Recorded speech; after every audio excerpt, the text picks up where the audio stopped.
Hello friends, नमस्कार, good morning. तो कैसे हैं आप लोग? मैं भी सब लोग कुशल मंगल होंगे। और यहाँ पे 1 वीक का करंट अफेयर यहाँ पे रिवीजन कराऊंगा, साप्ताहिक करंट अफेयर रिवीजन कराऊंगा। ठीक है, तो ये लेके 12 जून से लेके आपको 17 जून का यहाँ करंट अफेयर मिलेगा। जो भी इंपॉर्टेंट करंट अफेयर उसको मैं मैप से यहाँ पे दिखाता हूँ, मैप के साथ पढ़ाता हूँ। ठीक है, तो मैं आपका स्वागत करता हूँ CSK CM क्लासेज में। और आज है 18 जून। ठीक है, आज हम पढ़ेंगे साप्ताहिक करंट अफेयर। ओके, तो आज तो आपका ब्रेक का दिन है। ब्रेक मतलब छुट्टी का दिन है, आज आपको आराम करना। हालांकि ऐसा नहीं है, जिसके एग्जाम है वो पढ़ते रहे। मैं आराम करने की बात इसलिए करता हूँ क्योंकि सप्ताह में एक दिन ऐसा होना ही चाहिए जिस दिन आपको थोड़ा सा माइंड को रिलैक्स करना चाहिए। ठीक है, तो यहाँ पे सिर्फ रिवीजन करेंगे, ज़्यादा दिमाग लगाने की जरूरत नहीं है, बस आप देखते जाइए करंट अफेयर। ओके, तो जो इंपॉर्टेंट लोकेशन मैं इसको दिखाऊंगा। आइए शुरू करते हैं। आपका पहला प्रश्न ये रहा, ब्रिक्स 2023 का 15वां सम्मेलन अगस्त 2023 में कहाँ आयोजित किया जाएगा, ये बताना है। अभी तो चल रहा है जून, फिर जुलाई, फिर अगस्त। अगस्त 2023 में होगा ब्रिक्स का ये सम्मेलन। तो ये कहाँ पे होगा? इसका सही जवाब है साउथ अफ्रीका। ठीक है, साउथ अफ्रीका में होगा 15वां सम्मेलन। 14वां यानी कि देखिए एक क्रम से होता है, इनके अल्फ़ाबेटिकल क्रम से होता है, BRICS। ठीक है, तो अभी ये साउथ अफ्रीका में हो रहा है, 15वां 2023 में होगा। तो सी आता है यहाँ पे, इससे पहले यानी कि 14वां यहाँ पे हुआ था। ठीक है, 14वां यहाँ पे हुआ था। इंडिया में 13वां हुआ था, इससे पहले 12वां यहाँ पे हुआ था, फिर 11वां यहाँ हुआ था। अब यहाँ पे जब 15वां हुआ है साउथ अफ्रीका में, तो 16वां अगर पूछेगा तो फिर ये शुरू से हो जाएगा यहाँ से, ब्राज़ील से। ठीक है, फिर 16वां ब्राज़ील में होगा 2024 में, और 2025 में 17वां जो होगा वो रूस में होगा। ठीक है, तो ब्रिक्स 2023 का सम्मेलन जो होगा अगस्त में, वो साउथ अफ्रीका में होगा। आप इसका थोड़ा सा ध्यान रखेंगे, ये आप सिर्फ ध्यान रखिए। ठीक है, तो ये देखिए ब्रिक्स का ये जो अल्फ़ाबेटिकल क्रम है उसी तरह से इसका सम्मेलन होता है। अभी तो यहाँ 2023 में यहाँ पे हो रहा है साउथ अफ्रीका में, 2024 में फिर यहाँ पे ब्राज़ील में होगा। ठीक है, आगे चलिए आगे चलते हैं। देखिए मैं कुछ और ब्रिक्स से रिलेटेड कुछ बातें बता देता हूँ। ये 2006 में अस्तित्व में आया था, तो उस समय ये ब्रिक नाम से था, ब्रिक्स नहीं था, एस नहीं था, यानी कि साउथ अफ्रीका इसमें जुड़ा नहीं था। ठीक है, इनकी फर्स्ट मीटिंग होती है 2009 में, और 2010 में साउथ अफ्रीका जुड़ जाता है, तो ये ब्रिक्स से जाके ये ब्रिक्स बन जाता है। ठीक है, साउथ अफ्रीका जुड़ जाता है तो ये ब्रिक्स बन जाता है। और 2023 वाली मीटिंग 15वीं जो होगी वो साउथ अफ्रीका में ही होगी। ठीक है, अभी देखिए ब्रिक्स में थोड़ा कुछ बात चल रही है एक्सपेंशन की, इसके विस्तार की बात चल रही है कि इसमें पाकिस्तान को भी शामिल कर लिया जाए, लेकिन भारत कह रहा है कि पाकिस्तान शामिल करके हम क्या करेंगे। ठीक है, तो और ये साउथ अफ्रीका में होने वाला है मीटिंग, और वहाँ पे पुतिन जाएंगे। पुतिन को पता ही है कि आपको इंटरनेशनल जो क्रिमिनल कोर्ट है उसने अरेस्ट वारंट इनके खिलाफ जारी कर रखा है, तो उसके सिग्नेचर करता ये भी हैं साउथ अफ्रीका वाले भी। अगर वहाँ पुतिन जाते हैं तो उनको गिरफ्तार करना पड़ेगा, इसलिए साउथ अफ्रीका कह रहा है कि मैं अपने कानून में यहाँ पे संशोधन कर दूंगा अगर पुतिन यहाँ पे आएंगे तो। बड़े आदमियों के लिए कुछ भी हो सकता है। ठीक है, तो ये देखिए वो कंट्री देश, ये ब्राज़ील यहाँ पे दिखेगा आपको, यहाँ पे साउथ अफ्रीका दिखेगा, यहाँ पे अपना सुंदर भारत इंडिया दिखेगा, यहाँ चीन दिखेगा, यहाँ पे रूस दिखेगा। ये है ब्रिक्स के कंट्री। और साउथ अफ्रीका में ये होने वाला है, तो ये साउथ अफ्रीका दिखेगा। अफ्रीका कॉन्टिनेंट का सबसे साउथ वाला हिस्सा वो साउथ अफ्रीका देश है, और इसकी राजधानी केप टाउन दिखेगी। और साउथ अफ्रीका में ही एक देश आपको दिखाई देगा, लेसेथो करके। ठीक है, साउथ अफ्रीका के बीचों बीच ही है। ओके, आगे चलें। तो हाल ही में अंतर्राष्ट्रीय निशानेबाजी खेल महासंघ जूनियर विश्व कप का आयोजन किस देश में किया गया, ये आपको बताना है। तो इसका सही जवाब जर्मनी। अभी हाल ही में जर्मनी में अंतर्राष्ट्रीय निशानेबाजी खेल महासंघ जूनियर विश्व कप का आयोजन किया गया है, जर्मनी में। ठीक है, जर्मनी की बात आ गई तो जर्मनी की लोकेशन देख लेते हैं। ये अपना सुंदर भारत है, नॉर्थ वेस्ट की तरफ जाएंगे तो यहाँ पे यूरोप दिखेगा, और यहाँ दिखेगा जर्मनी। यहाँ पे जूम करें जर्मनी को तो ये देखिए जर्मनी है। जर्मनी की राजधानी क्या है? बर्लिन है। और इसके नॉर्थ में दिखेगा आपको बाल्टिक सी, और इधर दिखेगा नॉर्थ सी। ठीक है, बाकी ये कंट्री जो इनसे बाउंड्री बनाते हैं इनको आप देख लेंगे। चलिए आगे चलते हैं। दुनिया का पहला डिजिटल सरकारी बॉन्ड जारी करने वाला देश कौन है?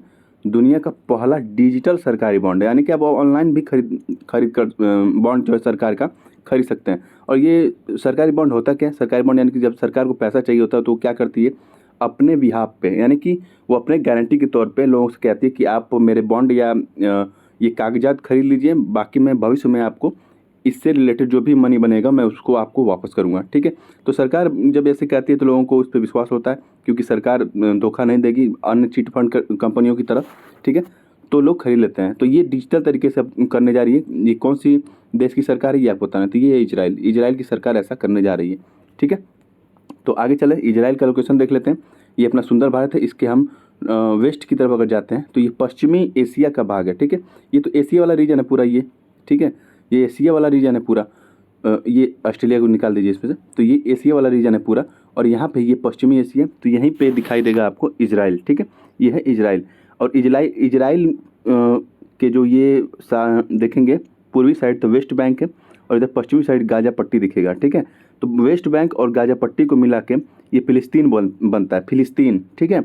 और ये इजराइल है। इजराइल की बाउंड्री आपको देखने को मिलेगी यहाँ से भूमध्य सागर में, ये मेडिटेरियन सी यानी कि भूमध्य सागर है, इससे इसकी बाउंड्री देखने को मिलेगी। और इधर मिस्र दिखेगा आपको, और जहाँ से नील नदी सीधे जाके मेडिटेरियन सी यानी कि भूमध्य सागर में गिरती है। आगे चले, तो किसानों के लिए फसल बीमा प्रीमियम में 100% सब्सिडी देने वाला राज्य सरकार कौन है, ये आपको बताना है। देखिए, जो फसल बीमा योजना है उसके तहत सरकार सब्सिडी देती है, ठीक है। कितनी सब्सिडी देती है मैं उसको दिखा देता हूँ। ये देखिए, अगर आपकी खरीफ की फसल है, ठीक है, खरीफ की फसल जैसे धान वगैरह हो गया, खरीफ की फसल है, तो उसके लिए 2% प्रीमियम लगता है किसानों का। इन 2% में से 1% सरकार देगी और 1% ये किसान देंगे, 2% हो गया। रबी फसल के लिए जैसे गेहूँ वगैरह हो गया 1.5% है, 1.5% प्रीमियम भरना होता है किसानों को। तो इसमें आधा क्या है किसान देंगे, आधा सरकार देगी। तो इसी तरह ये जो राज्य सरकार है वो कह रही है कि मैं 100% प्रीमियम इस बार दूंगा। इस बार किसानों को मतलब 2023-24 में इन्होंने कहा कि मैं 100% प्रीमियम दूंगा। इस बार किसानों को प्रीमियम देने की जरूरत नहीं पड़ेगी, यानी किसानों का पैसा बचेगा। ये देखिए चाचा कैसे पैसे गिन रहे हैं, बच रहा है। तो ऐसा कौन किया? मेघालय सरकार ने ऐसा किया, मेघालय सरकार ने ऐसा किया। और मेघालय कहाँ पे दिखेगा? ये अपना सुंदर भारत है पूरा, ठीक है। इसके नॉर्थ ईस्ट, ये नॉर्थ ईस्ट स्टेट है मेघालय, ठीक है। तो मेघालय आपको दिखेगा यहाँ पे, ये रहा। ये असम के साउथ में दिखता है मेघालय, और बांग्लादेश के नॉर्थ में ये दिखता है मेघालय, ठीक है। आगे चले, हाल ही में दुनिया की सबसे शक्तिशाली हाइपरसोनिक पवन यानी कि विंड जो टनल है वो कहाँ खोली गई, ये आपको बताना है। तो ये दुनिया की सबसे शक्तिशाली है, ऐसा नहीं कि इससे पहले हाइपरसोनिक विंड टनल कहीं है नहीं, लेकिन ये सबसे शक्तिशाली बताई जा रही है, तो इसलिए चर्चा में है हाइपरसोनिक विंड टनल। तो कहाँ पे खोला जा रहा है? तो ये चीन में खोला जा रहा है। ये हाइपरसोनिक विंड टनल होता क्या? ये एक तरह से इस तरह से टनल बना दिया जाएगा, ठीक है, सुरंग बना दी जाएगी, और इसमें एक ऑब्जेक्ट को, जैसे मान लीजिए एरोप्लेन है, ठीक है, इस तरह के कोई ऑब्जेक्ट को इसमें टेस्टिंग किया जाता है कि वो कितने स्पीड से उड़ सकती है, ठीक है, कितने स्पीड से वो लैंड कर सकती है। तो अगर ये सक्सेस होता है तो अंतरिक्ष में जाना यानी कि स्पेस में जाना आसान हो जाएगा। हम कम समय में अंतरिक्ष में जा सकेंगे और अंतरिक्ष से कम समय में वापस सही सलामत पृथ्वी पर लैंड कर सकेंगे, ठीक है। तो ये हाइपरसोनिक विंड टनल जो है वो चीन में खोला गया है, ठीक है। इस बात का थोड़ा सा ध्यान रखेंगे। चाइना की लोकेशन, ये अपना सुंदर भारत है, इसके नॉर्थ में जाएंगे तो यहाँ पे दिखेगा ये पूरा चाइना का ही है, ठीक है, ये पूरा चाइना ही है। आगे चलें, तो श्रीलंका कब तक एक ग्रिड के माध्यम से भारत के साथ ऊर्जा एकीकृत करेगा, ठीक है। एक ग्रिड बनाया जा रहा है, ग्रिड यानी कि इस टाइप का कुछ दिखता है ग्रिड, ठीक है। ये लाइट ग्रिड होता है, बिजली ग्रिड होता है, ठीक है। तो इसके तहत क्या होगा कि भारत से श्रीलंका बिजली ग्रिड के माध्यम से ही जाएगी। तो इस पे काम कर रहा है श्रीलंका और भारत, दोनों काम कर रहे हैं मिलके। तो पूछा जा रहा है ये कब तक ग्रिड बन के तैयार हो जाएगा? तो ये 2030 तक ग्रिड बन के तैयार हो जाएगा, ठीक है। तो अगर श्रीलंका की बात आ गई तो श्रीलंका की लोकेशन मैं दिखा देता हूँ। ये अपना सुंदर भारत है, इसके सबसे साउथ में जाएंगे तो ये तमिलनाडु है, और तमिलनाडु से यहाँ पे ये श्रीलंका दिखेगा, ठीक है। यहाँ पे पाक स्टेट, यहाँ पे पाक स्टेट है, यहाँ पे मन्नार की खाड़ी है, ठीक है, ये श्रीलंका है। अगर मैं इसको जूम करता हूँ तो ये देखिए यहाँ पे पाक स्टेट है, ठीक है, ये मन्नार की खाड़ी है, और ये है एडम्स ब्रिज, ठीक है, जिसको हम एडम्स ब्रिज मतलब बोलते हैं। ये दोनों जो है श्रीलंका को भारत से जोड़ता है, हालांकि ये पूरा जुड़ा नहीं है, कनेक्टेड नहीं है, बीच बीच में गैप है, ये कई द्वीपों का समूह है यहाँ पे, ठीक है। ये है श्रीलंका आपका, और इधर आपको दिखेगा त्रिंकोमाली बंदरगाह। ये पूछा जाता है त्रिंकोमाली बंदरगाह श्रीलंका का किधर है, तो ये आप ध्यान रखेंगे, त्रिंकोमाली बंदरगाह श्रीलंका के पूर्वी साइड है, और इधर है कोलंबो, ओके। और ये यहाँ पे एक कैंडी है पर्वत श्रृंखला यहाँ पे, ठीक है, उसको भी ध्यान रखेंगे। चलिए आगे चलते हैं। मर्सर कास्ट ऑफ लिविंग सर्वे के अनुसार भारत में प्रवासियों के लिए सबसे महंगा शहर कौन सा है? तो भारत में प्रवासियों के लिए सबसे महंगा शहर है मुंबई, ठीक है। भारत में जो अदर स्टेट से होके लोग जाते हैं मुंबई, ठीक है, अदर स्टेट के लोग, तो उन्हें प्रवासी कहा जाता है। तो वो प्रवास करते हैं वहाँ पे रहते हैं, तो उनके लिए सबसे महंगा शहर मुंबई अभी हाल ही में चिन्हित किया गया है, ठीक है। तो देखिए ये है महाराष्ट्र, और यहाँ पे दिखेगा मुंबई, ठीक है, ये कोस्टल पे बसा हुआ है। और आपको पता ही है कि अभी यहाँ पे ये अरब की जो खाड़ी है, यहाँ पे बिपोरजय नामक एक चक्रवात आया है जो गुजरात और राजस्थान को बहुत ही हैवी डैमेज किया है, ठीक है। हालांकि कई लोगों की मृत्यु भी हुई है, लेकिन आज की टेक्नोलॉजी के हिसाब से जो आईएमडी ने पहले से ही यानी कि जो भारतीय मौसम विभाग है वो पहले से ही वो अलर्ट कर दिया था कि इतना भारी तूफान आने वाला है। तो टेक्नोलॉजी की सहायता से लोगों को हटा तो दिया गया, लेकिन फिर भी कुछ लोगों की मृत्यु यहाँ पे हुई है और भारी बारिश और यहाँ पे जल जमाव हो गया है। ठीक है, तो ये है महाराष्ट्र और यहाँ पे देखिएगा मुंबई, और लोग यहाँ से आके बसते जा रहे हैं। तो मुंबई में कॉस्ट ऑफ लिविंग बढ़ती जा रही है। हाल ही में सबसे अधिक डिजिटल भुगतान के मामले में, यानी कि सब्जी वाले को भी पे करो ऑनलाइन, रिक्शे वाले को पे करो ऑनलाइन, ठीक है, कोई भी टॉफ़ी ले रहे हो तो उसको भी पे करो ऑनलाइन, किराने वाले को पे करो ऑनलाइन, दूध वाले, मतलब ऑनलाइन यानी डिजिटल भुगतान यानी पेमेंट बहुत ही ज़्यादा होता है। तो ऐसा कहाँ पे होता है? तो सबसे शीर्ष देश है भारत। भारत में ऐसा सबसे ज़्यादा होता है, अभी एक सर्वे में पता चला है। ठीक है, आगे चलें। मर्सर्स कॉस्ट ऑफ लिविंग इंडेक्स 2023 के अनुसार दुनिया का सबसे महंगा शहर कौन है? भारत का पूछा प्रवासियों के लिए तो वो तो था मुंबई। दुनिया का पूछ रहा है तो सबसे महंगा शहर है हांगकांग। ठीक है, हांगकांग दुनिया का सबसे महंगा शहर है। हांगकांग की लोकेशन में दिखा देता हूँ, अपना सुंदर भारत, ये है चीन, और चीन के आप यहाँ पे देखेंगे साउथ साइड, ठीक है, यहाँ पे दिखिएगा हांगकांग।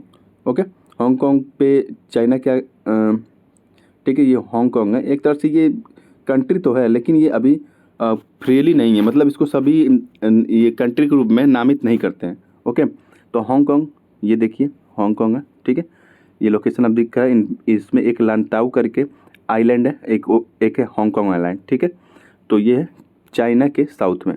आगे चलें। निम्नलिखित में से किस देश ने विश्व टेस्ट चैंपियनशिप 2023 का खिताब जीत लिया है?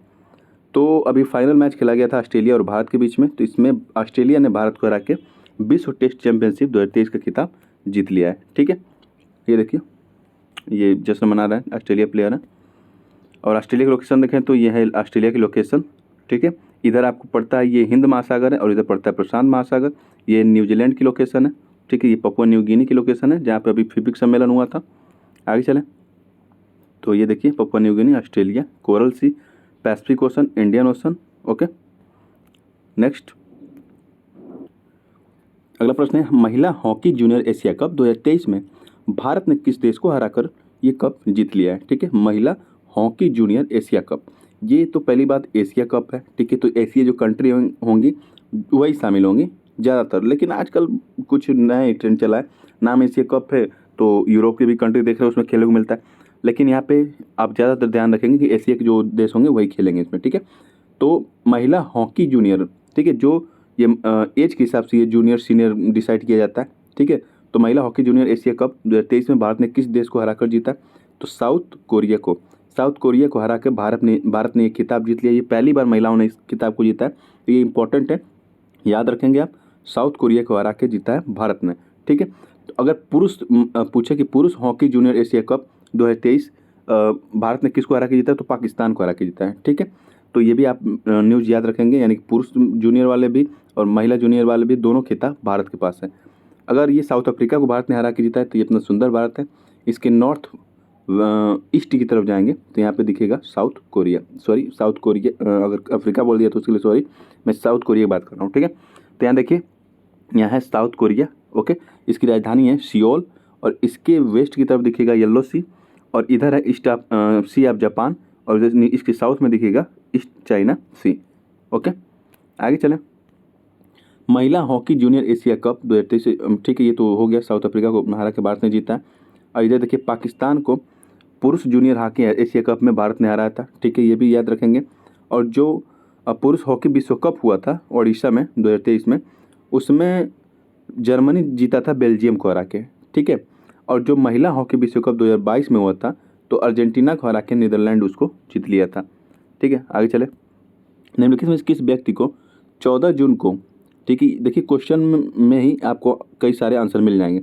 14 जून को पेरिस में आयोजित होने वाले पुरस्कार समारोह में, ठीक है, मन्नार समुद्री राष्ट्रीय उद्यान के संरक्षण के लिए यूनेस्को के मिशेल बातिसी अवार्ड से सम्मानित किया गया।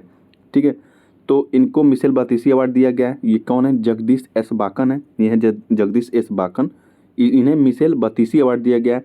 ठीक है, और ये किसका अवार्ड है? यूनेस्को का अवार्ड है। और इनको क्यों दिया गया? क्योंकि जो मन्नार समुद्री राष्ट्रीय उद्यान है उसके संरक्षण में काफ़ी योगदान दिए हैं। ठीक है, और ये समारोह कहाँ हुआ? पुरस्कार समारोह पेरिस में हुआ, फ्रांस के पेरिस में हुआ था।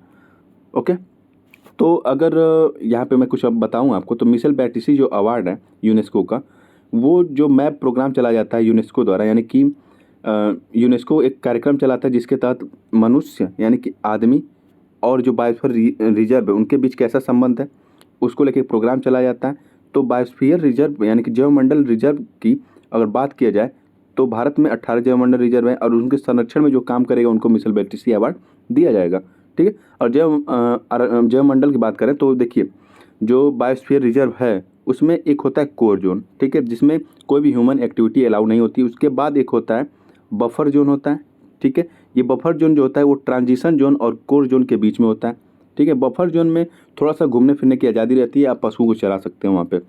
और जो ट्रांजिशन जोन होता है वहाँ उसमें पाया जाता है नेशनल पार्क होते हैं, वाइल्ड लाइफ सेंचुरी होती है, यहाँ पे आप बस भी सकते हैं, यहाँ पे कृषि भी कर सकते हैं आप। ठीक है, तो ये होता है बायोस्फीयर रिजर्व।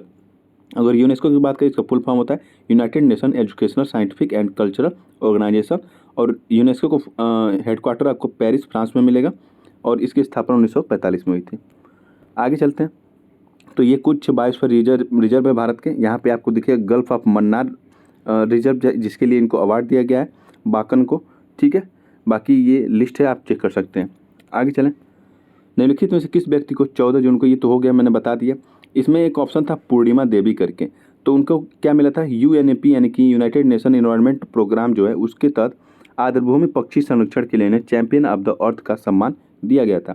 सोनाक्षी सिन्हा को 2022 में पेटा इंडिया द्वारा पर्सन ऑफ द ईयर चुना गया था और विनोद शर्मा को सुभाष चंद्र बोस आपदा प्रबंधन पुरस्कार 2022 दिया गया था। ये व्यक्तिगत श्रेणी में 2022 में इनको दिया गया था, लेकिन 2023 में व्यक्तिगत श्रेणी में किसी को भी सुभाष चंद्र बोस आपदा प्रबंधन पुरस्कार नहीं दिया गया है 2023 में। ठीक है, याद रखेंगे। चलिए आगे चलते हैं। तो अगला प्रश्न है कि अभी हाल ही में प्रधानमंत्री नरेंद्र मोदी ने पहले राष्ट्रीय प्रशिक्षण सम्मेलन का उद्घाटन कहाँ किया, ये आपको बताना है। तो ये नेशनल ट्रेनिंग कॉन्फ्रेंस हुआ था, तो वहाँ पे नेशनल ट्रेनिंग इंस्टीट्यूट के तौर पे इसका उद्घाटन किया जा रहा है। इसमें क्या किया जाएगा, ट्रेनिंग दिया जाएगा, जो राष्ट्रीय स्तर के कर्मचारी हैं उनको ट्रेनिंग दिया जाएगा कि वो और अच्छे से काम करें, दिल लगा के मेहनत करके काम करें। ठीक है, पारदर्शिता नैतिकता के साथ काम करें। ठीक है, तो इस तरह से उनमें नैतिकता बढ़ाने के लिए, लोगों के प्रति संवेदनशील होने के लिए इस तरह की ट्रेनिंग वहाँ पे दी जाएगी। ठीक है, तो इसका उद्घाटन नई दिल्ली में किया गया है अपने जो हमारे प्राइम मिनिस्टर है उनके द्वारा। ठीक है, आगे चले तो और इससे रिलेटेड कुछ देख लेते हैं। वाराणसी में क्या हुआ था, वन वर्ल्ड टीबी समिट हुआ था वाराणसी में। पुणे महाराष्ट्र में क्या हुआ था, भारत और अफ्रीकी सेनाओं का पहला संयुक्त सम्मेलन अगर पूछे तो पुणे महाराष्ट्र में हुआ था। नेक्स्ट, तो वाराणसी की लोकेशन ये उत्तर प्रदेश है, यहाँ पे दिखेगा वाराणसी आपको, पुणे महाराष्ट्र ये महाराष्ट्र है, तो यहाँ पे दिखेगा आपको पुणे। ठीक है, आगे चलें। अभी हाल ही में किस देश की सरकार ने जो नाजी सिंबल है और उससे जुड़े सभी सामग्री को बैन करने का फैसला लिया है। ये देख सकते हैं नाजी सिंबल, यानी कि जो हिटलर था उस समय इस सिंबल का वो प्रयोग करता था। तो ये हिंदू स्वास्तिका की तरह दिखता है, जो हिंदू में स्वास्तिका चिन्ह होता है यानी कि सिंबल होता है उसकी तरह दिखता है, लेकिन ये स्वास्तिका है नहीं, इस बात को ध्यान रखेंगे। ठीक है, ये उसी की तरह दिखता है लेकिन ये स्वास्तिका है नहीं।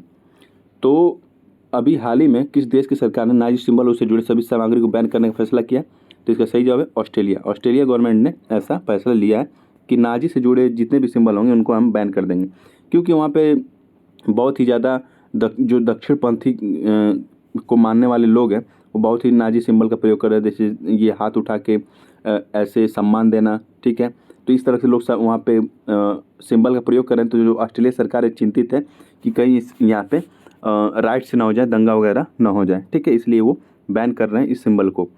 तो ये ऑस्ट्रेलिया, इसकी राजधानी है कैनबरा। ठीक है, इधर कोरल सी, इंडियन ओशन, इधर पैसिफिक ओशन। ओके, ये न्यूजीलैंड दिखेगा, ये पपुआ न्यू गिनी दिखेगा।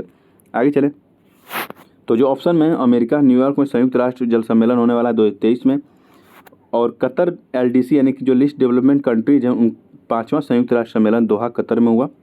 भारत अफगानिस्तान के बीच मध्य एशिया संयुक्त कार्य समूह की पहली बैठक हुई थी। आगे, भारत और किस देश के बीच व्यापक यानी कि कॉम्प्रहेंसिव आर्थिक भागीदारी समझौता यानी कि जिसे हम सेपा कहते हैं, ये पूरा मिला के हम सेपा कहते हैं, कॉम्प्रहेंसिव इकोनॉमिक पार्टनरशिप एग्रीमेंट। ठीक है, कि संयुक्त समिति की पहली बैठक का सफलतापूर्वक समापन हो चुका है। तो ये भारत और किस देश के बीच में हुआ ये आपको बताना है। ये देख रहे होंगे फोटो में, भारत और UAE, इसका सही जवाब है ऑप्शन ए, भारत और UAE के बीच में ये एग्रीमेंट हुआ है। यूएई की लोकेशन देख लेते हैं। ये अपना सुंदर भारत है, इसके वेस्ट की तरफ जाएंगे तो यहाँ पे दिखेगा यूएई। जूम करिए तो ये देखिए, ये है यूएई यानी कि यूनाइटेड अरब अमीरात, जिसकी राजधानी है अबू धाबी। और इधर दिखेगा आपको ओमान की खाड़ी और इधर दिखेगा पर्शियन गल्फ। ठीक है, आप कंफ्यूज मत होइएगा, ये रेड सी है, रेड सी से यूएई की बॉर्डर नहीं लगती है, ध्यान रखेंगे। ठीक है, ये यमन, ये ओमान, ये अरेबियन सी, जहाँ पे अभी बिपोरजे तूफान आपको देखने को, चक्रवात देखने को मिला था। अगर और कुछ ऑप्शन में जो दिए गए उससे बात करें तो नई दिल्ली में विश्व के सबसे बड़े शेयर बाजार शिक्षा सम्मेलन का आयोजन किया गया। अमेरिका के न्यूयॉर्क शहर को विश्व का सबसे अमीर शहर बताया गया। और मलेशिया, भारत और मलेशिया अब भारतीय रुपये में करेंगे व्यापार। नेक्स्ट, भारत के किस राज्य में प्रधानमंत्री मातृ वंदना योजना को लोगों द्वारा गोद भराई रस्म के तौर पर मनाया जाता है? ये देखिए, बहुत ही अच्छी पहल है कि जो प्रधानमंत्री मातृ वंदना योजना है उसको लोग गोद भराई रस्म के तौर पे मनाते हैं। तो ये किस राज्य की बात की जाती है? राजस्थान की बात की जा रही है। ठीक है, राजस्थान की बात की जा रही है और राजस्थान में ऐसा हो रहा है। तो आगे चलते हैं।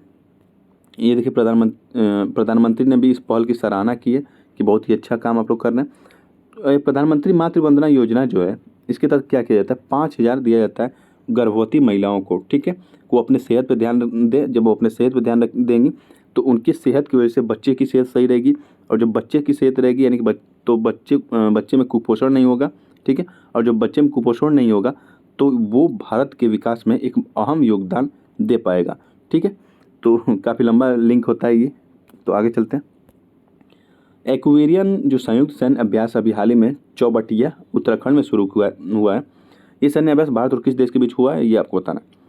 तो इसका सही जवाब है भारत और मालदीव के बीच में एक्वेरियन, यानी कि एक्वेरियन का मतलब होता है मित्र। ठीक है, दोस्त। तो भारत और मालदीव के बीच में ये अभ्यास हुआ है एक्वेरियन। ठीक है, भारत और जापान के बीच में शिन्यू मैत्री अभ्यास होता है और धर्म गार्जियन अभ्यास भी होता है। भारत और फ्रांस के बीच में पहला जो संयुक्त सैन्य अभ्यास था वो केरल में हुआ था। भारत और सिंगापुर के बीच में बोल्ड कुरुक्षेत्र अभ्यास हुआ था जोधपुर में। ओके, आगे चलते हैं। तो मालदीव की बात हो रही थी, ये अपना सुंदर भारत है। इसके साउथ में जाएंगे तो ये श्रीलंका दिख रहा है इधर, और साउथ में जाएंगे तो ये मालदीव दिख रहा है, जिसकी राजधानी आपको दिखेगी माले। ठीक है, ये है मालदीव, सिंगापुर, जापान, फ्रांस। तो अगला प्रश्न है, अभी हाल ही में एडीबी, ठीक है, एशियन डेवलपमेंट बैंक और भारत ने किस राज्य में बागवानी को बढ़ावा देने के लिए $130 मिलियन ऋण समझौते पर हस्ताक्षर किया है? काफ़ी बड़ा प्राइस कह रहे हैं, काफ़ी बड़ी रकम है। ठीक है, तो ये किस राज्य की बात की जा रही है? तो हिमाचल प्रदेश और एडीबी। ठीक है, हिमाचल प्रदेश और एडीबी मिलकर क्या करेंगे?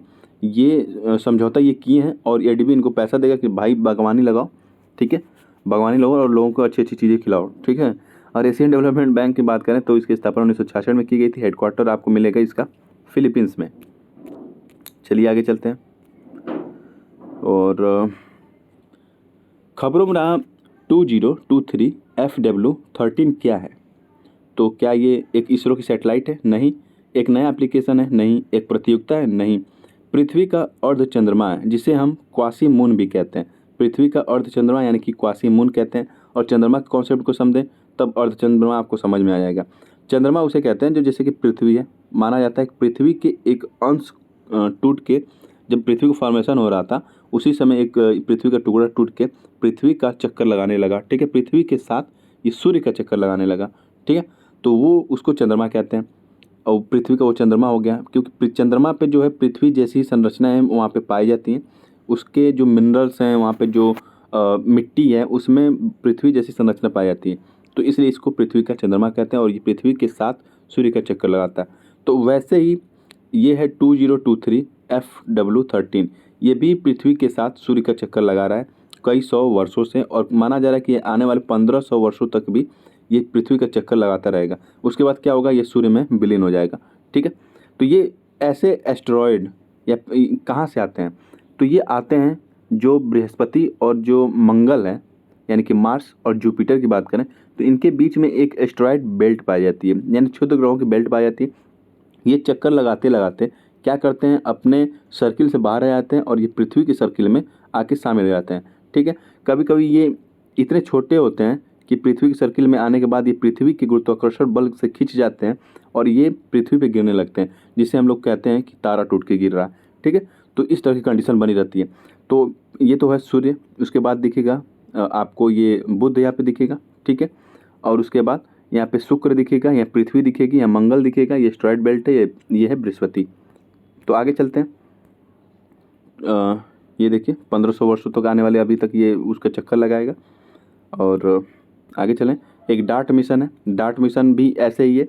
तो जो ये जुपिटर है और जो ये मार्स है, इनके बीच में जो एस्टेरॉयड बेल्ट है, ठीक है, यहाँ से जब क्षुद्र ग्रह कभी कभी निकल के तेज़ी से जब पृथ्वी की तरफ बढ़ते हैं, जैसे लग रहा है उनसे टकरा जाएंगे, और कभी भगवान न करे ऐसा हो, नहीं तो बहुत ही ज़्यादा डैमेज कर देंगे पृथ्वी को तबाह भी कर सकते हैं अगर ऐसा हो गया तो।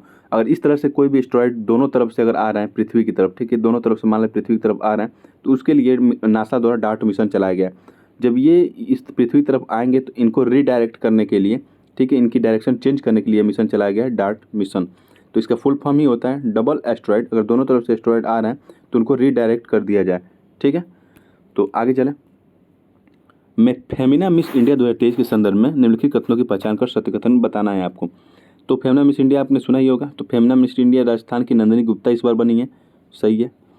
फेमिना मिस इंडिया 71वें मिस वर्ल्ड प्रतिनिधित्व, तो जैसे कि देखिए सिंपल है, जो फेमिना मिस इंडिया होता है वो विश्व में जब मिस वर्ल्ड का प्रतियोगिता होता है, अगर भारत की तरफ से मान लीजिए नंदिनी गुप्ता जीती हैं, तो जो यूएई में होने वाला 71वां मिस वर्ल्ड प्रतियोगिता, तो क्या भारत की तरफ से नंदिनी गुप्ता ही प्रतिनिधित्व करेंगी, सही है, वही प्रतिनिधित्व करती हैं। ये प्रतियोगिता हर वर्ष 1952 से हर साल ये आयोजित की जा रही है, तो ये भी सही है। इसका कथन ए सही है, ठीक है, यानी कि इसमें तीनों कथन आपको सही नज़र आएंगे। यूएई में देखिए इस बार मिस वर्ल्ड प्रतियोगिता होने वाली है। तो यूएई की लोकेशन अभी मैं आपको दिखाया था, इसकी राजधानी है अबू धाबी, और ये पर्शियन गल्फ से लगता हुआ दिखाई देगा आपको। इधर दिखेगा अरेबियन सी, इधर दिखेगा ओमान की खाड़ी, ये है लाल सागर इधर। चलिए आगे चलते हैं। राजस्थान की बात करें तो ये पाकिस्तान से इसकी बाउंड्री लग रही है, और राजस्थान में इस समय बिपरजॉय तूफान आया है, चक्रवात आया, इस बात का थोड़ा ध्यान रखेंगे। यहीं की है नंदिनी गुप्ता। अभी हाल ही में सुहेलवा अभ्यारण्य में बाघों का पहला फोटोग्राफिक प्रमाणन, यानी कि फोटो खींचा गया वहाँ पे, उनका फोटोग्राफिक प्रमाणन नहीं है कि फोटो वहाँ पे खींचा गया है लाइव, मतलब देख के लोग फोटो खींचे। अभी इस तरह से कोई फोटो खींचा नहीं गया था, दिखते ही नहीं थे, खींचेंगे क्या, तो दर्ज किया गया है। तो ये अभ्यारण्य किस राज्य में, ये आपको बताना है। सुहेलवा अभ्यारण्य पूछ रहा है, तो इसका सही जवाब उत्तर प्रदेश। उत्तर प्रदेश में आपको सुहेलवा अभ्यारण्य दिखने को मिलेगा, ठीक है। ये कहाँ पे मिलेगा, ये श्रावस्ती और गोंडा और बलरामपुर की जो लोकेशन है यहाँ पे, वहाँ पे ये देखने को मिलेगा सुहेलवा अभ्यारण्य। और ये उत्तर प्रदेश का जो नॉर्थ साइड है ये, ठीक है, इधर आपको नेपाल देखने को मिलता है। तो आगे चलें, ये देखिए उत्तर प्रदेश है, इधर नेपाल है, और यहाँ पे आपको मिलेगा सुहेलवा वन्य जीव अभ्यारण्य। अल मोहद अल हिंदी 2023 नौसैन्य अभ्यास हाल ही में भारत और किस देश के बीच आयोजित किया गया, ये आपको बताना है। इसका सही जवाब है सऊदी अरब। सऊदी अरब और भारत के बीच में अल मोहद अल हिंदी नौसैन्य अभ्यास अभी हाल ही में आयोजित किया गया है, ठीक है। तो सऊदी अरब और भारत के बीच की बात है, तो मैं सऊदी अरब की लोकेशन दिखा दे रहा हूँ, ये सुंदर भारत है, यहाँ दिखेगा सऊदी अरब। तो अगर जूम करके दिखाते तो ये देखिए, ये सऊदी अरेबिया जिसकी राजधानी रियाद आपको दिखेगी, और ये है लाल सागर से ये बाउंड्री बनाता है, और इधर पर्शियन गल्फ से भी ये बाउंड्री बनाता है, आप याद रखेंगे, ठीक है। ये अरेबियन सी से बाउंड्री नहीं बनाता, ये लाल सागर और पर्शियन गल्फ से बाउंड्री सऊदी अरब की बनती है। और यहाँ पे आपको दिखेगा जेद्दा, और यहाँ पे आपको दिखेगा मक्का, ठीक है, मक्का का नाम सुने होंगे, तो यहाँ पे दिखेगा मक्का, ये है जेद्दा। जेद्दा मैं क्यों बता रहा हूँ, क्योंकि अभी सूडान और साउथ सूडान के बीच जो गृह युद्ध हो रहा था, तो वहाँ से जब भारत को ऑपरेशन कावेरी, भारत के लोगों को जब ऑपरेशन कावेरी के तहत निकाला जा रहा था, तो सूडान से फ्लाइट सीधे जेद्दा जाती थी, ठीक है, जेद्दा से फिर ये सीधे भारत आते थे। आगे चले, तो फीपी का भी सम्मेलन हुआ है, तो इसका तीसरा सम्मेलन अभी हुआ है, तो इसके संबंध में सत्य कथन क्या है, ये आपको बताना है। 2023 में इसका तीसरा सम्मेलन क्या पपुआ न्यू गिनिया के पोर्ट मोर्सबी में हुआ था। पोर्ट मोर्सबी पपुआ न्यू गिनिया की राजधानी है, सही है, यहीं पर हुआ था। इसका पहला सम्मेलन क्या सन 2014 में हुआ था, ये भी सही है, पहला सम्मेलन सन 2014 में हुआ था। इसमें 14 द्वीपीय देश और भारत शामिल है, ये भी सही है, इसमें 14 द्वीपीय देश और भारत शामिल हैं, इस बात को भी थोड़ा ध्यान रखेंगे, ठीक है। तो इसका सही जवाब है ऑप्शन ए 1 2 3। आगे चलें, तो फीबी का फुल फॉर्म होता है forum for India Pacific island cooperation, okay. पहली मीटिंग 2014 में, 2015 में फिर हुई थी मीटिंग भारत में, 2023 में पपुआ न्यू गिनिया में हुई है। आगे चलते हैं, ये देखिए ऑस्ट्रेलिया है, ये न्यू पपुआ गिनी, यहाँ पे इसकी लोकेशन है, पोर्ट मोर्सबी इसकी राजधानी, यहीं पे फीबिक सम्मेलन हुआ है। भारत सरकार ने मणिपुर में हुई हिंसक घटनाओं की जांच के लिए एक जांच आयोग गठित करने का फैसला किस अधिनियम के तहत लिया है? आपको पता है होगा कि यहाँ पे हिंसा हुई थी, ठीक है। यहाँ पे दो समुदाय थे, एक गैर आदिवासी और एक आदिवासी थे और एक गैर आदिवासी थे, ठीक है। जो गैर आदिवासी थे वो कह रहे थे हमें आदिवासी यानी कि एसटी का दर्जा दे दिया जाए, शेड्यूल्ड ट्राइब का दर्जा दे दिया जाए। तो इसी बात को लेकर दोनों में विरोध हुआ और दंगा हो गया, ठीक है। तो ये जो जांच आयोग बनाया जा रहा है वो जांच आयोग अधिनियम 1952 के तहत बनाया जा रहा है। आगे चलें। तीसरे खेलो इंडिया यूनिवर्सिटी गेम है 2022 का, जो 2023 में हुआ है, उसके संबंध में कौन सा कथन सत्य है आपको बताना है। इसका आयोजन वाराणसी उत्तर प्रदेश में किया गया, सही है। पंजाब विश्वविद्यालय ने 69 मेडल के साथ पहला स्थान हासिल किया है, ये भी सही है। पहला Khelo India university game Bhubaneswar Orissa में 2020 में हुआ था, तो ये भी सही है। ऑप्शन ए यानी कि 1 2 3 तीनों कथन यहाँ पे आपको सही नजर आएंगे, ठीक है। ये देखिए पंजाब यूनिवर्सिटी सबसे पहले नंबर पे 26 गोल्ड, 17 सिल्वर है और 26 जो है इसमें ब्रॉन्ज है, तो 69 मेडल के साथ पहले स्थान पे है। और दूसरे स्थान पे आपको अमृतसर की यूनिवर्सिटी भी दिखेगी 68 मेडल के साथ। ओके, ये है यूपी के लोकेशन, यहाँ पे हुआ था ये गेम। आगे चलें। तो खेलो इंडिया यूनिवर्सिटी गेम्स से एक और प्रश्न है, इसका तीसरा संस्करण 23 मई से 3 जून, ठीक है, ये 3 जून है, 3 जून तक उत्तर प्रदेश के लखनऊ में, गोरखपुर, नोएडा और वाराणसी में आयोजन इसका हुआ था। पहली बार इस गेम में कौन सा खेल को डाला गया था, ये आपको बताना है। तो नौकायन को डाला गया था, जिसे हम रोइंग कहते हैं, पहली बार इसमें इसको शामिल किया गया था। अभी हाल ही में सूरीनाम देश के राष्ट्रपति ने निम्नलिखित में किस देश को अपने देश का सर्वोच्च नागरिक सम्मान grand order of the chain of the yellow star से सम्मानित किया? तो इसका सही जवाब है द्रौपदी मुर्मू जी को, ठीक है। और जो ऑप्शन में उसको मैं बता दूं तो 56 नंबर का ज्ञानपीठ पुरस्कार जो असमिया लैंग्वेज के लेखक हैं नीलमणि फुकन जी को दिया गया था, इनकी डेथ हो चुकी है। कोंकणी भाषा के लेखक जो दामोदर मौजो जी हैं, इनको 57 नंबर ज्ञानपीठ पुरस्कार मिला है, ये गोवा के हैं। और नरेंद्र मोदी जी को फिजी और पपुआ न्यू गिनी का सर्वोच्च नागरिक सम्मान दिया गया था।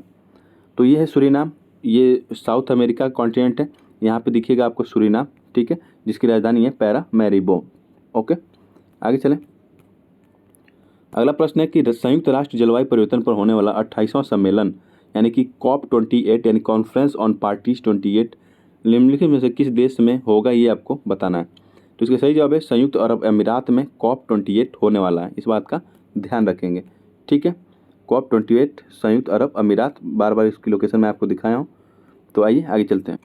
अगला प्रश्न है विश्व रक्तदाता दिवस यानी कि वर्ल्ड ब्लड डोनर डे कब मनाया जाता है, ये आपको बताना है। 14 जून को विश्व रक्तदाता दिवस मनाया जाता है। इससे संबंधित एक कोटेशन मैं आपको दिखा रहा हूँ। क्या कहा गया कि एक माँ की उम्र उसके बच्चे को नहीं बचा सकती, लेकिन आपका ब्लड डोनेशन यानी रक्तदान किसी का भी जीवन बचा सकता है। तो आप ब्लड डोनेशन जरूर करें, ठीक है। उससे कुछ होता नहीं है, बहुत लोग डरते हैं कि ब्लड डोनेशन से हमारी बॉडी कमज़ोर हो जाएगी, ऐसा कुछ नहीं है। बस आपको 1 हफ्ते तक अपना ध्यान रखना होता है, उसके बाद आपकी बॉडी खुद रिकवर कर जाती है, ठीक है। तो ब्लड डोनेशन करना बहुत ही अच्छी बात है, आप किसी न किसी का जान उससे ज़रूर बचा सकते हैं, ठीक है। तो ब्लड डोनेशन आप जरूर करें। तो 14 जून को विश्व रक्तदाता दिवस मनाया जाता है, इस बात को ध्यान रखें। और 21 जून को अंतर्राष्ट्रीय योग दिवस मनाया जाता है और 21 जून को विश्व म्यूजिक दिवस, ठीक है, मनाया जाता है, यानी कि संगीत दिवस मनाया जाता है। 29 जून को राष्ट्रीय सांख्यिकी दिवस मनाया जाता है। 1 जून को विश्व दुग्ध दिवस मनाया जाता है। आगे चलें। तो ये जो ब्लड दिवस है क्यों आया था चर्चा में, चर्चा में क्या मतलब 14 जून को मनाया जाता है, इससे संबंधित कुछ बात बताया था। जो कार्ल लैंडस्टीनर है, जिनका नाम आपने सुना होगा, उन्होंने ब्लड ग्रुप की खोज की थी, ठीक है। और उनका जन्म हुआ था 14 जून को, तो इसलिए 14 जून को विश्व रक्तदाता दिवस मनाया जाता है, ठीक है। आगे चलें। इसकी थीम है, थीम भी देख लीजिए, give blood give plasma share life share of an, ठीक है। ये समूह नहीं है, ये रक्त दो प्लाज्मा दो जीवन साझा करो अक्सर साझा करो, ये इसकी थीम है 2023 की। चलिए आगे चलते हैं। 17 जून से 25 जून तक स्पेशल समर ओलंपिक का आयोजन होने वाला है और कल से ये स्टार्ट हो चुका है। तो निम्नलिखित में किस देश में इसका आयोजन किया जा रहा है, ये आपको बताना है। तो इसका सही जवाब जर्मनी। जर्मनी में स्पेशल समर ओलंपिक हो रहा है। आप कहेंगे ये कौन सा ओलंपिक है, स्पेशल समर ओलंपिक।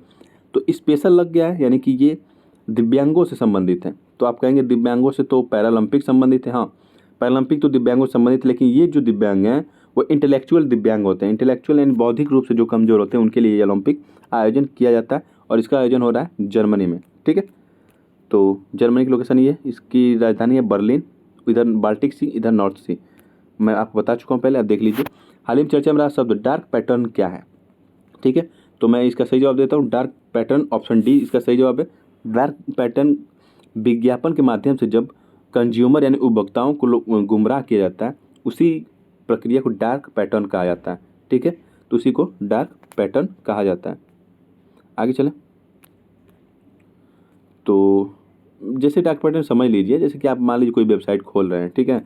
आप जब कोई भी वेबसाइट खोल रहे हैं तो उस पर देखते हैं, आप यहाँ क्लिक करें इतना कमा लेंगे।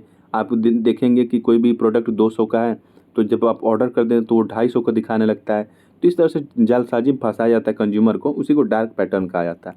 ठीक है, तो आगे चलते हैं। अभी हाल ही में भारत ने international institute of administrative sciences की मेजबानी के लिए इच्छा व्यक्त की है। तो ये सम्मेलन भारत में कब होगा ये आपको बताना है। इसका सही जवाब 2025 में IIAS जो सम्मेलन है वो 2025 में भारत में होगा।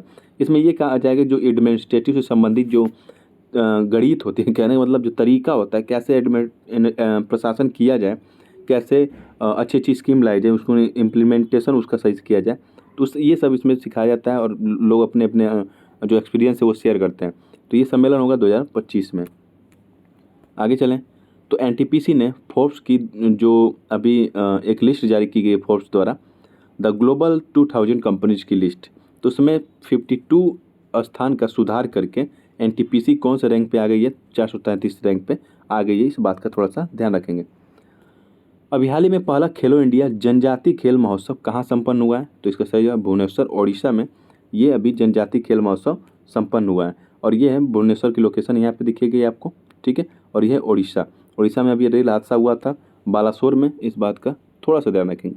CNG ने संचालित देश की पहली टॉय ट्रेन की शुरुआत कहाँ की गई है। टॉय ट्रेन इसीलिए बोलते हैं क्योंकि इसकी शक्ल ही टॉय जैसी होती है, लेकिन टॉय होता नहीं, छोटा नहीं होता। इसमें थोड़ी दूरी तक 1-2 किलोमीटर लोगों को टूर कराया जाता है, इस टाइप की ट्रेन होती है। तो ये राजस्थान में CNG से संचालित देश की पहली टॉय ट्रेन की शुरुआत की गई है। ठीक है, तो ये है राजस्थान की लोकेशन। यहाँ पे नंदिनी गुप्ता भी यहीं से हैं। अभी हाल ही में किसे बॉर्डर सिक्योरिटी फोर्स का डायरेक्टर जनरल नियुक्त किया गया, यानी कि BSF की बात हो रही है। तो इसका सही जवाब है नितिन अग्रवाल को अभी बॉर्डर सिक्योरिटी फोर्स का डायरेक्टर जनरल नियुक्त किया गया है, नितिन अग्रवाल को। अगर BSF की बात करें तो इसका जो हेडक्वार्टर आपको देखने को मिलेगा वो नई दिल्ली में देखने को मिलेगा, और ये जो गृह मंत्रालय उसके अंतर्गत ये काम करता है। और इस तरह के जो कह सकते हैं सेंट्रल आर्म फोर्स के तहत ये आता है। इस तरह की जो सेंट्रल आर्म फोर्स का गठन 1965 के बाद किया गया, जब भारत और पाकिस्तान के बीच युद्ध हुआ था, तो इस तरह के सेनाओं की आवश्यकता पड़ी थी, तो इसका गठन किया गया था। अब और अगर मैं बॉर्डर सिक्योरिटी फोर्स की बात करूँ तो ये ज़्यादातर देखिए आपको इधर बांग्लादेश रीजन, ये जो बांग्लादेश की बाउंड्री है इधर देखने को मिलेगी BSF, और जो भारत और पाकिस्तान की बाउंड्री है उधर देखने को मिलेगी आपको BSF। ठीक है, तो आगे चलें। अभी हाल ही में किसे बॉर्डर सिक्योरिटी, ये तो हो गया, अब मैंने बता दिया नितिन अग्रवाल इसका सही जवाब है। और जो सेंट्रल विजिलेंस कमिश्नर अगर पूछे कौन है तो प्रवीण के श्रीवास्तव हैं। और जो नेशनल टेस्टिंग एजेंसी है उसके हेड जो हैं वो सुबोध कुमार सिंह हैं, और विश्व बैंक के अध्यक्ष अजय बंगा जी है। इस बात को भी थोड़ा ध्यान रखेंगे। ठीक है, हाल ही में निम्नलिखित में से किसको गवर्नर ऑफ द ईयर का अवार्ड लंदन में दिया गया।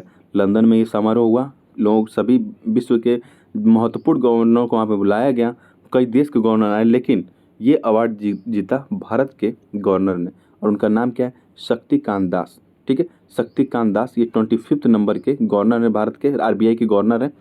तो भारत के जो गवर्नर ऑफ द ईयर का अवार्ड कौन जीता है, शक्तिकांत दास ने जीता है, जो RBI के 25 नंबर के गवर्नर है। और ये लंदन में पुरस्कार हुआ है। तो ये अपना सुंदर भारत, ये इसके नॉर्थ वेस्ट की तरफ जाएंगे, यूरोप है, यहाँ पे देखने को मिलेगा लंदन। मैं आपको अगर बता दूं, आप यहाँ पे शब्द सुनते होंगे ग्रेट ब्रिटेन, यूनाइटेड किंगडम, और सुनते होंगे ब्रिटिश आइल्स। ठीक है, तो इसको मैं आप यहाँ पे क्लियर कर दे रहा हूँ। ठीक है, अगर आपसे कहा जाए ग्रेट ब्रिटेन तो आप समझ लीजिएगा उसमें इंग्लैंड शामिल है, वेल्स शामिल है, और स्कॉटलैंड शामिल है। ठीक है, तो वो होता है ग्रेट ब्रिटेन। ग्रेट ब्रिटेन में हम इधर से नॉर्दर्न आइलैंड को ले लें तो ये हो जाता है यूनाइटेड किंगडम। ठीक है, और यूनाइटेड किंगडम में अगर हम इधर से पूरा आयरलैंड को ले लें तो ये हो जाता है ब्रिटिश आइल्स। ओके, तो इसमें आप कंफ्यूज मत हुआ करिए। चलिए आगे चलते हैं। RBI गवर्नर को देखिए, ये बहुत सारे काम किए थे, कोविड के समय काम किए थे, UPI को लेके काम किए थे। ठीक है, तो बहुत सारे काम करने के लिए इनको ये अवार्ड दिया गया है। अगर रिजर्व बैंक की बात करते हैं इसकी स्थापना RBI एक्ट 1934 का तो 1935 में की गई थी। इसका हेडक्वार्टर आपको मुंबई में मिलेगा, और ये वित्त मंत्रालय के अंतर्गत आता है। पहले जो RBI गवर्नर थे सर ऑसबर्न स्मिथ थे, और आज़ाद भारत के पहले आरबीआई गवर्नर की बात की जाए तो वो सी डी देशमुख थे और 25वें नंबर के हैं शक्तिकांत दास। भारत के कितने हाईकोर्ट में जस्टिस क्लॉक लगाई जाएंगी, यानी कि न्याय की घड़ी लगाई जाएगी? तो भारत में अभी फिलहाल 25 यानी कि 25 हाईकोर्ट हैं, तो 25 में ये न्याय की घड़ी यानी कि जस्टिस क्लॉक लगाई जाएगी। अब इसमें न्याय की घड़ी से क्या मतलब है? न्याय की घड़ी से मतलब ये है, साफ है, कि आपको इसमें दिखाया जाएगा कितने दिनों से कौन से केस पेंडिंग में है। अगर मान लीजिए 10 साल से कोई केस पेंडिंग है तो उसको दिखाया जाएगा। 11 से 25 साल के बीच कोई केस पेंडिंग है उनको दिखाया जाएगा। कितने केसों को निपटा दिया गया, कितने का फैसला हो गया, सब यहाँ पे दिखाई देगा जस्टिस क्लॉक में। ठीक है, तो 25वां नंबर का हाईकोर्ट आंध्र प्रदेश का हाईकोर्ट था और सबसे पुराना हाईकोर्ट कलकत्ता हाईकोर्ट है। ठीक है, तो अगर हम रज पर्व या रजो महोत्सव की बात करें तो ये किस राज्य द्वारा मनाया जाता है, ये आपको बताना है। तो इसका सही जवाब है उड़ीसा। उड़ीसा द्वारा रज पर्व या रजो महोत्सव का आयोजन किया जाता है। इसमें क्या किया जाता है? इसमें भूदेवी की पूजा की जाती है, यानी कि धरती माता की पूजा की जाती है। और जो मानसून का आगमन होता है उसको जो पृथ्वी देवी हैं, यानी कि पृथ्वी जैसे भूदेवी हैं, उनको माना जाता है कि रजो यानी कि उनको रज आ रहा है, कहने का मतलब कहते हैं उनको पीरियड आ रहा है, ऐसा माना जाता है। ठीक है, जब यहाँ पे मानसून आता है तो उस समय 2-3 दिन तक वहाँ पे उड़ीसा में जब ये पर्व मनाया जाता है तो लोग कोई भी काम नहीं करते। ठीक है, तो आगे चलें।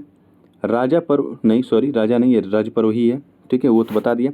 असम में अम्बुबाची मेला लगता है, बैको त्यौहार लगता है। त्रिपुरा में खारची उत्सव और केरल में ओणम पर्व। नेक्स्ट, वैभव फेलोशिप कार्यक्रम का उद्देश्य क्या है, आपको बताना है। तो इसका सही जवाब है ऑप्शन है भारतीय डायस्पोरा को भारतीय उच्च शिक्षण संस्थानों से जोड़ना, यही इसका उद्देश्य है। भारतीय डायस्पोरा यानी कि भारत के लोग जो विदेशों में जाके रह रहे हैं, ठीक है, वहाँ पे रह रहे हैं, तो उनको भारत के उच्च शिक्षण संस्थानों से जोड़ना, यही वैभव फेलोशिप कार्यक्रम का उद्देश्य है। ओके, तो आगे चलें। इसमें एक ऑप्शन दिखेगा आपको PVTG करके, यानी कि इसका मतलब ये होता है कि जो ये ट्राइबल ग्रुप हैं, ठीक है, जो वनरेबल ट्राइबल ग्रुप है, कहने का मतलब P यानी पार्टिकुलर, V यानी कि वल्नरेबल, T यानी कि ट्राइब, G मतलब ग्रुप। तो ये एक PVTG करके एक अभियान या कार्यक्रम चलाया जा रहा है जिसके तरफ जो ट्राइब यानी जनजातियों में भी जो सबसे ज़्यादा पिछड़े हैं उनको मतलब विकास के मुख्य धारा में लाना है, वो है PVTG मिशन। उस बात को थोड़ा सा ध्यान रखेंगे। निम्नलिखित में किसके द्वारा जुले लद्दाख यानी कि हेलो लद्दाख कार्यक्रम का आयोजन किया गया? तो ये आपके ऑप्शन है। इसका सही जवाब है भारतीय नौसेना द्वारा। भारतीय नौसेना द्वारा दिल्ली के इंडिया गेट से, यानी कि जो वहाँ पे जो शहीदों के लिए स्मारक बनाया गया, वहाँ से ये लोग सीधे लद्दाख के लिए जाएंगे। ओके, आपको यहाँ दिखा दूँ, यहाँ पे दिल्ली है, दिल्ली से सीधे ये लोग जाएंगे लद्दाख बाइक के द्वारा और लोगों को वहाँ पे जागरूक करेंगे। यंगस्टर को यहाँ पे जो नवयुवक हैं उनको यहाँ पे जागरूक किया जाएगा कि आप लोग नेवल सर्विसेज ज्वाइन करें और उसमें अपनी सर्विस दें। आपको पता ही है कि एक मतलब देश सेवा करना कितनी अच्छी बात है, मतलब यही यहाँ पे नौसेना जाएगी, वहाँ पे लोगों को यहाँ पे जागरूक करेगी, यही इसका मेन मोटिव है। तो आगे चलें। निम्नलिखित में से किस राज्य में 6th नंबर का youth mains national boxing championship का आयोजन किया जा रहा है? तो इसका सही जवाब है गंगटोक सिक्किम। गंगटोक सिक्किम में youth mains national boxing championship का आयोजन किया जा रहा है। और यहाँ पे दिखेगा आपको सिक्किम, इसके नॉर्थ में इधर चीन है और इसके पूर्वी साइड में भूटान दिखेगा और इसके पश्चिमी साइड में नेपाल दिखेगा और इसके दक्षिणी साइड में आपको दिखेगा पश्चिम Bengal. Cricket Asia cup 2023 hybrid model पर कौन से देशों का युग मेजबानी करने वाला है? सिर्फ सिंपल है, पूछ रहा है क्रिकेट एशिया कप 2023 होने वाला है, तो इसका मेजबानी कौन कौन से देश करेंगे? तो ये पाकिस्तान और श्रीलंका इसकी मेजबानी करेंगे। हाइब्रिड यानी कि दो लोग मिल के कर रहे हैं। टोटल 14 मैच होने वाले थे जिसमें से 9 श्रीलंका में होंगे और 5 जो है वो पाकिस्तान में होंगे। ठीक है, तो आगे चलें। ये है पाकिस्तान, यहाँ पे दिखेगा पाकिस्तान, आपको यहाँ पे दिखेगा श्रीलंका। चलिए आगे चलते हैं। अगला न्यूज़ है, एक अनुमान के अनुसार भारत विश्व में तेज़ी से बढ़ती अर्थव्यवस्था है। ये कब तक जापान और जर्मनी को ओवरटेक करके विश्व की तीसरी सबसे बड़ी अर्थव्यवस्था बन जाएगी?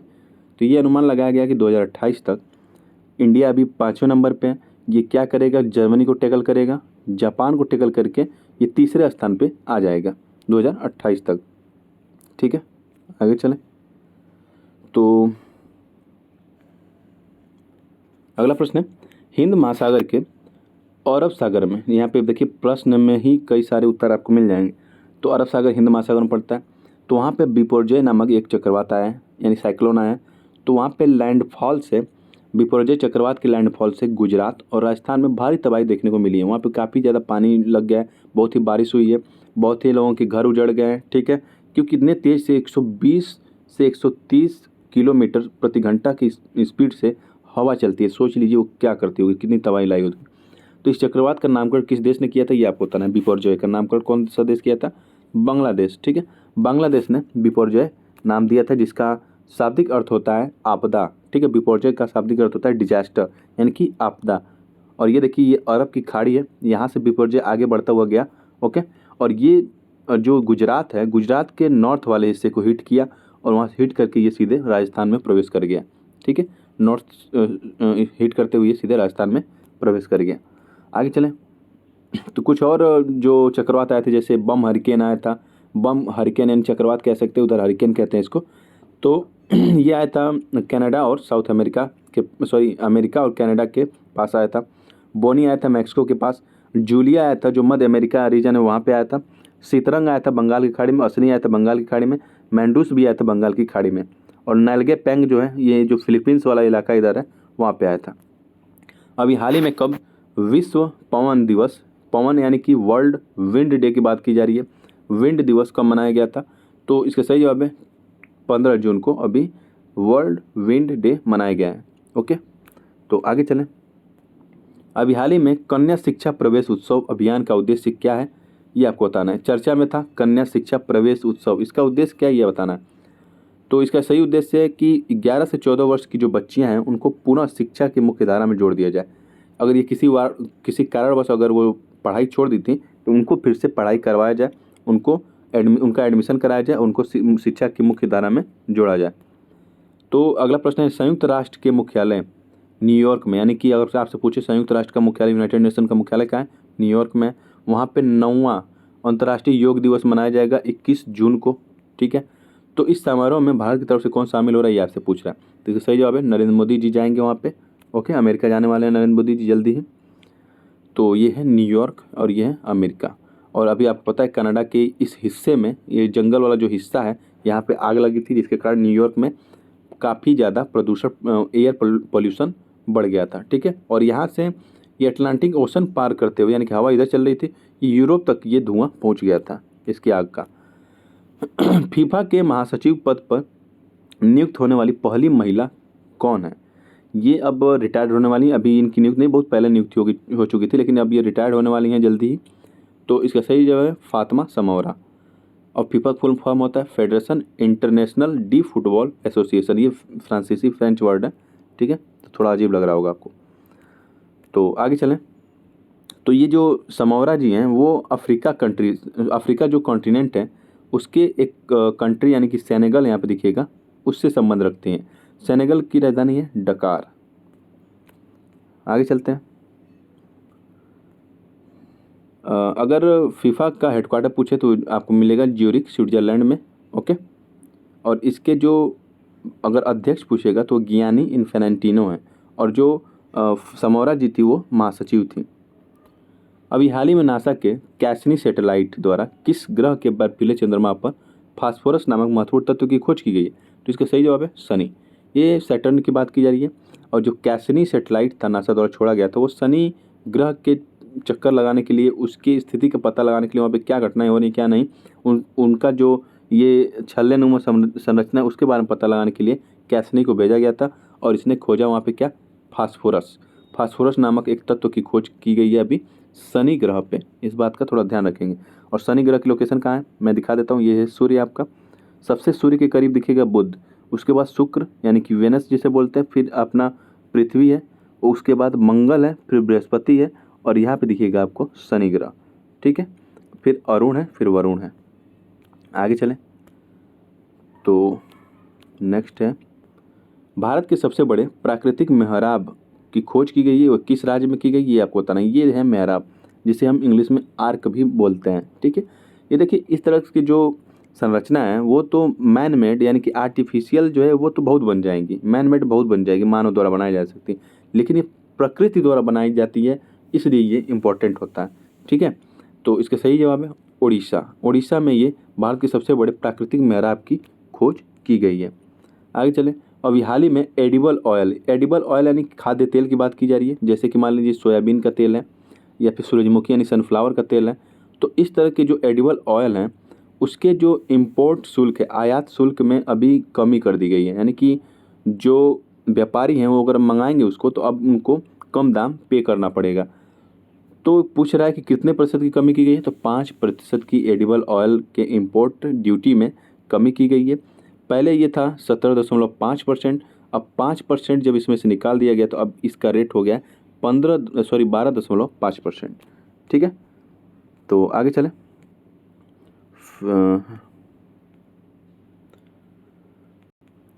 फिलहाल साप्ताहिक करंट में यानी कि वीकली जो करंट अफेयर था यहाँ पे, इसमें इतना ही है। ठीक है, तो वीडियो कैसे लगी आपको कमेंट बॉक्स में लिख के जरूर बताइए। यहाँ पे आप पूरा हफ्ते का रिवीजन कर सकते हैं, लेकिन फिर भी जो मैं डेली क्लास लगता हूँ वहाँ पे कुछ ज़्यादा ही डिटेल में और कुछ बातें बताता हूँ, और यहाँ पे तो सिर्फ रिवीजन के पर्पज़ से ये 1 वीक का करंट अफेयर आएगा। तो वीडियो कैसी लगी आप कमेंट बॉक्स में लिख के ज़रूर बताएँ। मैं आपको विदा लेता हूँ और कल मिलेंगे आप, ठीक है, अगली क्लास में। तो जय हिंद।